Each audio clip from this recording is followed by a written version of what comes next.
Amados Padre Alexandre, Padre Rivelino, que nos acompanha, Diácono Paulo, queridos e amados peregrinos, depois de 18 anos, volto a este lugar com uma devoção mais profunda a São Padre Pio de Pietrelcina. Quando eu vim aqui, já tinha uma certa devoção, mas não com tanta intensidade como se foi seguindo nos anos seguintes, durante o meu episcopado. Não somos nós que escolhemos Padre Pio como nosso santo de devoção, mas é ele que nos escolhe. Eu fui escolhido por Padre Pio lendo algumas coisas sobre ele. Só muito depois fui assistir o seu filme e senti uma identificação profunda do meu sacerdócio ministerial com o sacerdócio de Padre Pio.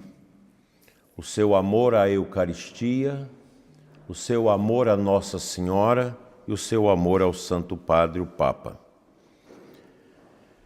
Nós conhecemos a história deste santo e sabemos que os sinais profundos de Deus na vida de Padre Pio já começaram no início da sua vida, na sua infância. Isso a gente pode ver tanto no filme de Padre Pio quanto na sua biografia.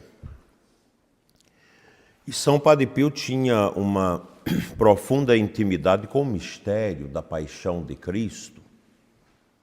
Isso foi se intensificando até que naquela tarde de 1908, ele teve esta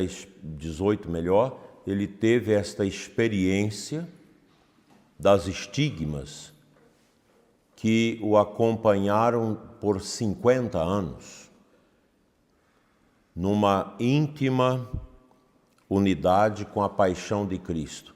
São Padre Pio possuía apenas as dores. Era um homem totalmente despojado, pobre, sem busca de fama, nada disso. Ele não gostava dessas coisas de elogios.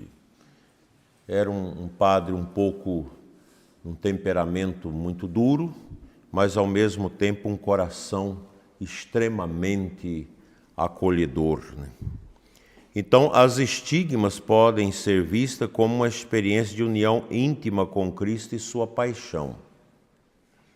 Padre Pio, que carregava as chagas por décadas, é um testemunho vivo, ao lado também do seu pai seráfico, São Francisco, que também foi estigmatizado. Ele é o único padre que recebeu estigma na história da Igreja. E assim ele soube unir a sua vida ao sofrimento humano e entendeu que tudo pode ser transformado em canal de graça para o mundo, as dores. Sua estigmatização não foi apenas uma experiência física, mas sobretudo espiritual. Foi uma forma de ele participar do mistério redentor de Cristo, oferecendo o seu sofrimento pelos pecadores e pela salvação das almas. São Padre Pio teve uma grande preocupação também com o sofrimento do corpo das pessoas. Por isso, a sua obra magnífica, que ainda continua com todo o seu esplendor, como um dos melhores centros médicos da Itália, que é o Ospedale dei Sofferenti, o Hospital dos Sofredores, que ele teve uma intuição inicial para atender os doentes dessa região e, sobretudo, os mutilados de guerra. E a história de Padre Pio é muito grande. Na minha vida pessoal, eu posso dizer que os milagres são muitos, que eu já vi acontecer através de São Padre Pio. Durante a Covid-19, tive muitos milagres, muitas intimidades com o Padre Pio, foram muitas pessoas salvas. Eu me lembro do Beto, que é da Secretaria Nacional do ECC, que trabalha comigo, lá de São Paulo, Santo André. Ele e a esposa tiveram a Covid, os dois são obesos. Ela ficou tratando em casa, que estava mais leve. Ele foi para o hospital e, quando estava para ser entubado, eu consegui falar com ele. Liguei, ele atendeu, mas ele não dava conta de falar. Eu fiz uma oração e pedi a São Padre Pio e tive a visão de Padre Pio naquele leito de hospital, colocando as mãos sobre os seus pulmões. E foi um momento muito bonito e eu sentia que ele chorava no telefone. Depois os médicos fez novamente o exame, você não precisa de internamento. É um hospital judeu. Quando da saída ele foi entrevistado por um grupo de pessoas especializadas em curas miraculosas, que fez um interrogatório com ele, o que aconteceu que ele melhorou. Porque era dado que certeza a intubação com pouca chance de vida. E ele contou a experiência da oração que recebeu com o Padre Pio. Isso foi relatado como desses casos extraordinários que extrapolam a metodologia da ciência. Uma médica de Brasília, mãe de 4 filhos, com o 5º filho no ventre, já próximo do nascimento, também contraiu a peste e chegou ao estágio da intubação, com praticamente dado por morte, ela e a criança. Então me ligaram e após a missa na catedral a gente foi para a sacristia e quem me pediu as orações, nós colocamos a mão no crucifixo e pedimos a intercessão de São Padre Pio. E eu tive a visão mística interior de Padre Pio entrando na UTI, ela entubada, ele mancando por causa das estigmas, colocou as 2 mãos em cima dos pulmões daquela médica e tive a visão também de Santa Jeane, que colocava a mão sobre o ventre onde estava a criança. Poucos dias depois, ela deixou a intubação, a UTI, e graças a Deus foi curada sem sequelas para ela e para a criança. Um padre meu internado com a peste, terrivelmente, ele, a mãe e a irmã.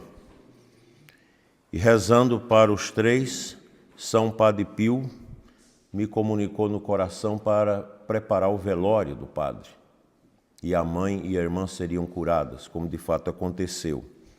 A minha tia, que ajudou a nos criar quando órfãos pequenos, uma pessoa muito amada, que foi entubada sem necessidade, mas paciência no meio daquela coisa toda, um hospital novo sendo inaugurado para isso.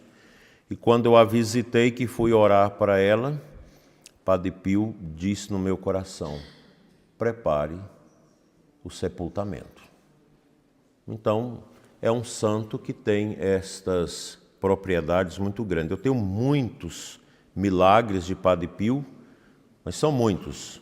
A gente nem lembra de todos que ele realiza. Agora, Padre Pio é sincero e a gente sente essa comunicação dele. Se vai ter ou não vai ter. Às vezes as pessoas me pedem oração, o que o senhor viu? Não sei.